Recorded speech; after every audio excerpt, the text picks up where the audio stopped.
یہ آیت ختم نبوت ہے، اس کو سمجھیے تاکہ آپ کو 3 الفاظ کا مطلب سمجھ آئے کہ یہ 3 الفاظ اللہ نے اکٹھے ایک دوسرے کے ساتھ کیوں اتارے۔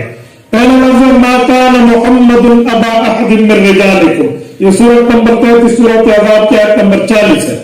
اس کا مطلب ہے حضور پاک مردوں میں کسی کے باپ نہیں ہے۔ دوسرا لفظ ہے ولکن رسول اللہ، حضور اللہ کے رسول ہے، تو بھی باپ نہیں ہے، رسول ہے، یہ ایک دوسرے سے کیوں جڑا ہے۔ تیسرا لفظ ہے وخاتم النبیین، آخری نبی ہے، تو باپ نہیں ہے، رسول ہے، آخری نبی ہے۔ 3 لفظوں کو آپس میں جوڑ کیا کہ کیا بتایا جا رہا ہے، کیا سنایا اور سمجھایا جا رہا ہے۔ باپ نہیں ہے تو آگے یہ بتایا جاتا ہے کیوں نہیں ہے۔ اچھا آگے رسول کا مسئلہ کیوں آ گیا، وجہ کیا ہے بھائی؟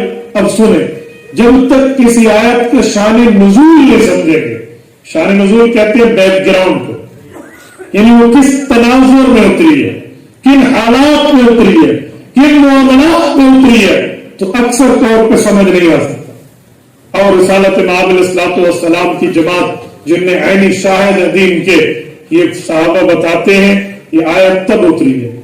مسند البزار میں حضرت ابو ہریرہ کی شرح اٹھانے میں ملتا ہے کہ یہ تب اتری ہے جب حضور پاک کا بیٹا دنیا سے رخصت ہوا تو کفار نے شادمانے بجائے کہ دیکھو اس کی اولاد نہیں ہے، جب مذکر ہی نہیں رہا تو اس کی نسل آگے کیا بڑھے گی، اس کی نسل آگے نہیں جائے گی، کچھ بھی نہیں ہوگا۔ بس یہ جو بات کر رہا ہے اس کی بات صرف کس حد تک رہے گی۔ رب کریم نے کافر کو بھی جواب دیا ہے، رسول اللہ کے دل کی تسلی بھی فرمائی۔ کیا فرمایا؟ فرمایا ما کان محمد ابا احد من رجالکم۔ اتنی بات تو ٹھیک ہے کہ حضور پاک علیہ السلام کی اولاد مرد کی عمر کو نہیں پہنچی، لیکن تم کیا سمجھتے ہو دین رک جائے گا؟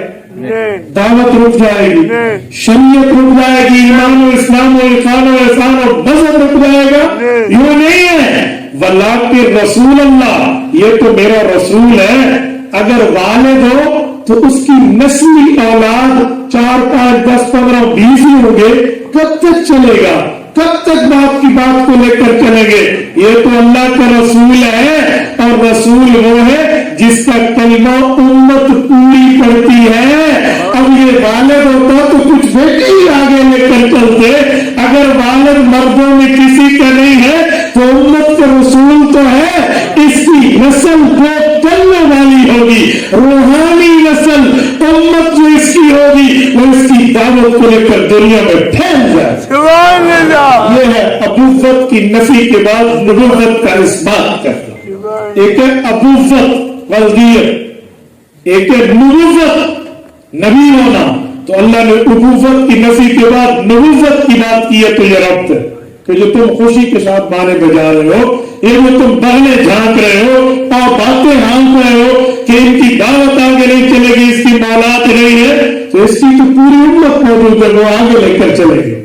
اب ایک سوال اور اٹھتا ہے کہ امت تو پچھلے انبیاء کی بھی تھی، وہ بھی ایک وقت تک تھے، ایک زمانے تک تھے، الا قریہ الا بلد الا قوم، ایک شہر ایک بستی ایک قوم کی طرف۔ تو کیا پھر دوسرا نبی آ جاتا تو اس نبی کی شریعت کو موقوف کر دیا جاتا، اگلے احکام کو رب چلا دیتے؟ ادھر بھی ایسا ہوگا؟ اگر اس کی نبوت ہے ٹھیک ہے تو اس کی تو ایک محدود اوقات ہوں گے، محدود دائرہ ہوگا، ایک وقت آئے گا اس کی نبوت کا دور ختم ہوگا، نیا نبی کا سلسلہ شروع ہو جائے گا۔ فرمایا جی نہیں، ولیکن رسول اللہ، یہ میرا رسول ہے، وخاتم النبیین، اس کے بعد نیا نبی پیدا نہیں ہوگا، قیامت تک امت اس کے مشن کو لے کر چلتی رہے۔